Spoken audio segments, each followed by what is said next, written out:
lives is absolutely amazing, and what he's done to bless us in this business is wonderful. If any of you guys saw him, he's been on kind of a tour thing, doing his business kind of story with Todd and Sarah. I think his name's Sarah, right? Anyway, it is Sarah. Yes, Sarah. Yeah, I like that. Anyway, they have been doing a fantastic job. So today is here to speak to the things that happen at the conference, really tell you about the marketing plan, the company, the numbers, all of that good stuff. So without further ado, Mr. Joseph Westbrook. Yay! So raise your hand if you've never heard me speak, ever. Never. Couple? Okay, good. So some of the stuff I'm going to cover, some of you may have seen, but I'm going to do it a little differently. And I'm going to warn you right now that Don't warn us. Just go. a lot of people, they talk about how easy this business is. Oh, it's so easy, so easy. Okay, well, it's easy in one sense because it's easy to understand. But nothing in life is easy. You're not going to get anything for free. And this business is no different. If you treat it like it's so easy, it's going to happen for you, guess what? You might maybe get lucky, and it might. But it requires everybody in their own journey to become more, to do more, and it requires to gain some skills. So I'm going to share with you some of those skills. I'm on my way up to NMD, right? As we all are. Some of us have already reached there. And some people say, well, it's easy once you're there. No, it's the same journey no matter what, because you're always striving for the next high thing that you want to achieve. NMD is not the end for me. 39 Club's not the end. 100 Club's not the end. Well, what does all that mean? There are people working in this business don't even know what that is. So I'm going to share with you a lot of different things here about what it really looks like. And so if you want the presentation, I'll give it to you later. It's no problem. I threw this thing together, pulling it from other presentations. So it's going to be a little bit, look, it's not as, I didn't spend a whole lot of time making it so gorgeous. I just wanted really what was nuts and bolts for you today. So we're talking about our career, right? So if you haven't heard my story, I own a sign company, and we've got a lot of employees, a lot of equipment, and I know what it means to be a business owner. What I mean by that is, I thought it was going to be glamorous, but the truth of the matter was, it's a lot of work. And the employees who get to go home with you every day, at the end of every day, they had more freedom than I did as a business owner. And so I could talk all day about the challenges of being a business owner, but I'm going to really get into the other stuff. So just know that that crane's a $230,000 crane. When you got a guy up here working, there's some pressures involved. And loss mitigation sometimes is greater than pleasing the customer. We're doing a Hawaiian Gardens casino right now as we speak. And, just the inner workings of a company like that, of employees, when your friends, who you thought were your friend, want to sue you for overtime and double time because they're upset, because they're not doing their job, those are the kind of things that really hurt in a business. But now I learned about Juice Plus. I had an employee tell me about it, so I joined the business. What does that mean? For 4 years I was a distributor, doing nothing. And when I say nothing, I mean like, I don't want to be a distributor. I don't want to learn this business. I don't want to share. I don't want to become that guy, the juice man, right? I really didn't want that as part of my life. I had a great persona, if you will, as a business owner and a husband and a father and a youth pastor and all those kind of things. And but you're going to love the people. I'm sure I will, but I got a lot of good people in my life. I just didn't need another pressure. Do you know what I mean by that? But when oh, thanks, man. I want you to trip. But when I really got to conference, this question in Bob Burdick's wrap-up hit me like a ton of bricks. Because here I'm this business owner. I feel like I got a lot of skills. I can do a lot of things, from accounting to installation to sharing to sales to management to planning. You name it, right? But here's what I didn't have. As a business owner, and when you walk through my shop and when you see my trucks, it really does look prestigious. Okay? But what people don't see is the bigger the boat, the bigger the anchor. And sometimes that anchor is dragging along the bottom, and that boat's trying to move along, and you got a lot below the water line. And so here is the question that really hit me hard. Is what you're currently doing going to take you financially where you want to be in a reasonable time. And what I was currently doing wasn't taking me financially where I wanted to be. What I mean by that was, I got 3 kids. I don't have money saved aside for 3 cars. I got 3 kids all in competitive sports. $2,000 a kid for club soccer. And that was some sacrifice, right? My house is not as gorgeous as other houses, right? But the soccer was more important. Even my car. When I went to go buy a car, I bought a used $1,000 car. I just need to get point A, point B. I don't care about the ego. I don't care about all that, the persona. That's what I mean. Financially, I really wasn't there. And if my kids get a scholarship, were they really going to get to go away? And was I really going to be able to go visit them? And the answer was no.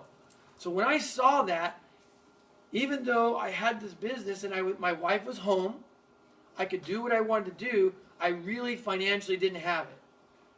So it now became my why, my need. And I had people around me dying of cancer that were my age.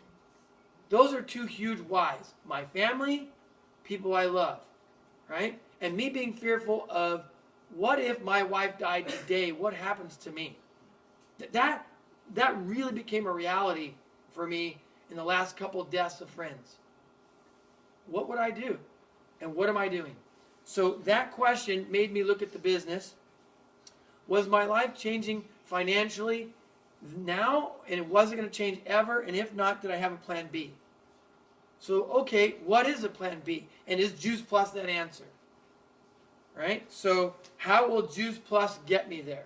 This fruits and vegetables company. Right? So, first of all, we made some changes. It has to start genuine, authentic, or organic, if you will, in your own life with one simple change. If it doesn't start that way, then your why is very shallow. If it does, or if Bob Burdick says, I got in this business for the money, he makes no bones about it. Maybe that's a great why. Okay, but it started with a simple change, and he made a big time change in his life.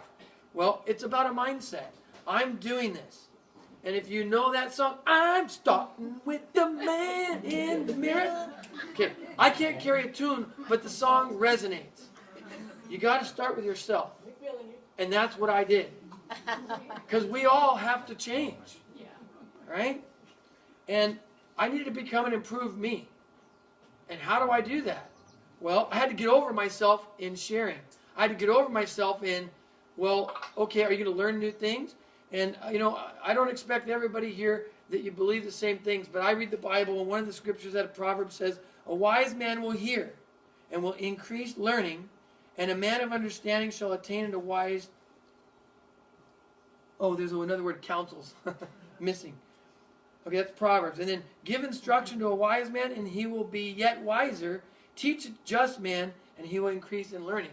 A fool says, I don't need to learn it anymore. And I don't care if you're a 500 club, NMD, or if you're a 0 club dealer. Learning in yourself and growth is powerful, and we all need to do it. So, all right, now what? Are you walking the walk? People, they don't want to follow a charade of what they think you are. They want to know that you really got the goods. I want to follow somebody who's really doing this. And when they believe it, and when they believe that you're doing it, they want to get on board. Some of my early presentations for my very first distributor, I drew a bus. And I drew me in the little window, right? I drew all these things. I said, look, this bus is going to NMD, and it's going on to Millionaire, and you can come along if you want to. The bus doesn't stop. I will slow down, and you can get on as you run. And if the bus gets full, that's okay. We'll whack the back off. We'll put the little accordion thing. We'll add on, right? Right? We'll put a trailer on it. But this bus is going, and there's a lot of room. And some people are going to get off the bus, and that's okay. But am I walking the walk? Well, what does that mean? You can't teach what you don't know, and you can't know what you don't do. Therefore, you've got to do to know and know to teach. What that means is, I can't sit here in front of you if I'm not living it. There's a scripture in the Bible that says, be instant in season and out of season. The way I look at that is, I don't have to practice being ready. I am ready because I do it. At any given moment, I can share now. Do I have fear sometimes? Of course. Am I nervous to share sometimes? Of course. But my skills, as I fill that tool bag up with more skills, I'm more equipped to do my job, right? So I'm learning to know this job. I do it, I know it, and I can teach it. So are you promoting events? Todd and Sarah and I do this little tour. We don't do it because we want to advance our speaking careers. We're not doing it because we're looking to be the next, YouTube sensation. But you are. We will be. We're getting there. You will be. And that's a natural fruit of a solid root. Why are we doing it? Because those events always walk away with customers and team. We invite our customers, we deepen their why. We invite prospects, we give them a why. My mother-in-law didn't go for 6 years. And the day she went to our event in Cyprus, it's amazing how, okay, not trying to do a Bible study, but the devil comes to steal, kill, and destroy, period. He wants to destroy your life, kill your dreams. He wants to steal everything from you. That's what he wants to do, right? So here they are at the event. And I'm walking in with Sarah, and here comes my father-in-law leaving. He was bolting. He wasn't leaving. He was gone. And then I rescue him. I go, what are you doing? Where are you going? Oh, my leg hurts, my back hurts. He's got all these health issues, right? And I go, you went to Bible study yesterday. You sat there for an hour and a half. You can sit through this. Turn him back around and go back in there.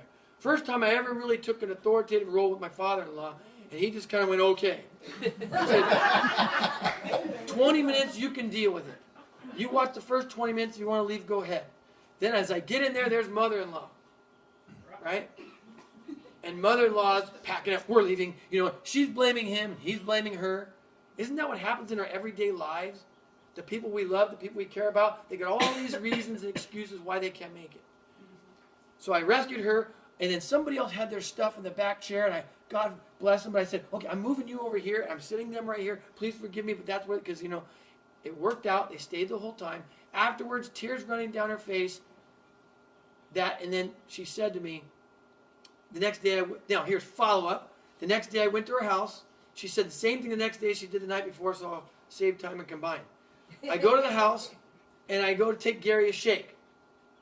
And he's like, okay, I'm ready to start drinking the shakes. This is a guy who I paid for his Juice Plus for a year, and he had a year's worth of Juice Plus in the cabinet. Because I was a wimp to follow up. Right? So he drinks a shake, and we start having a conversation. He says, I'm ready to start taking the capsules. So I go to the cabinet for the year's supply, and guess what? It's not in the cabinet. I'm like, inside of me, right? Did you throw that stuff away? And I go, hey, where's that Juice Plus? He goes, I don't know. I go, oh. I walk by, and there it is sitting on the counter. I go, oh, you already got it out? He goes, no. Claudia must have got it out. So I deepen his why. We talk about a few things, and I leave. I go to the school where she works. She's the lunch lady at the school, right? Getting this education about healthy living and all this stuff. She comes out, tears running down her face. She goes, that event was nothing like I expected. I said, what did you expect? She said, I thought you were going to sell me something. I said, well, what was it? And she said, it was real stories, and what I got was you really care. And those stories brought tears to my eyes, and for the first time in my life, I realized that I am the only one that can control my own health. If that's not an effective result from an event, I don't know what is, because that's what we want at every event we do. So what am I doing? I'm promoting events, and I'm bringing guests. Period.